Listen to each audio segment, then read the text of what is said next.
Good morning दोस्तों, मैं आपको एक कहानी सुनाना चाहता हूँ। एक किसान था जिसके 2 बेटे थे। वह बहुत आलसी और निकम्मे थे। वह अपने पिता के कामकाज में कतई भी हाथ बढ़ाना नहीं चाहते थे और इधर उधर घूमते फिरते थे। किसान को अपने बेटों की बहुत फिक्र होती थी। वह सोचते थे कि मेरे मरने के बाद इनका क्या होगा, यह अपना पेट कैसे भरेंगे, अपने परिवार को कैसे संभाल पाएंगे।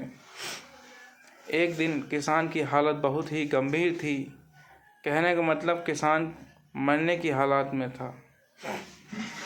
तभी किसान ने अपने दोनों बेटों को बुलाकर उनसे कहा कि हमारे खेत में एक खजाना गड़ा हुआ है, लेकिन वह किस जगह है उसकी जानकारी मुझे भी नहीं, लेकिन खोदने के बाद तुम्हें वो खजाना मिल जाएगा। इतना कहकर किसान भगवान को प्यारा हो गया।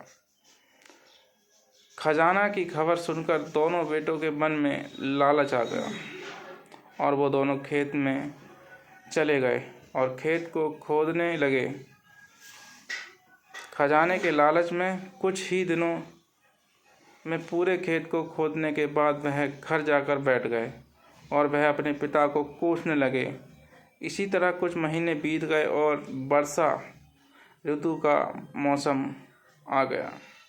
किसान के बेटे के पास पेट भरने के लिए सिर्फ एक ही जरिया था, वह थी खेती। तब बाकी किसानों की तरह किसान के बेटों ने खेत में बीज बोना शुरू कर दिया। वर्षा का पानी पाकर वह बीज अंकुरित हुआ और देखते देखते खेत लहराने लगे। ऐसा लग रहा था कि हवा के झोंके से लहरा रहा था। यह देखकर किसान के बेटे बहुत खुश हो गए। उनको समझ में आ गया कि परिश्रम ही सच्चा धन होता है और वो इसी तरह से अपने पिता के शब्दों को मोल भी समझ गए और अपने कामकाज में लग गए। तो दोस्तों, कहने का मतलब यह है कि जब तक हम मेहनत नहीं करेंगे हमें फल नहीं मिलेगा।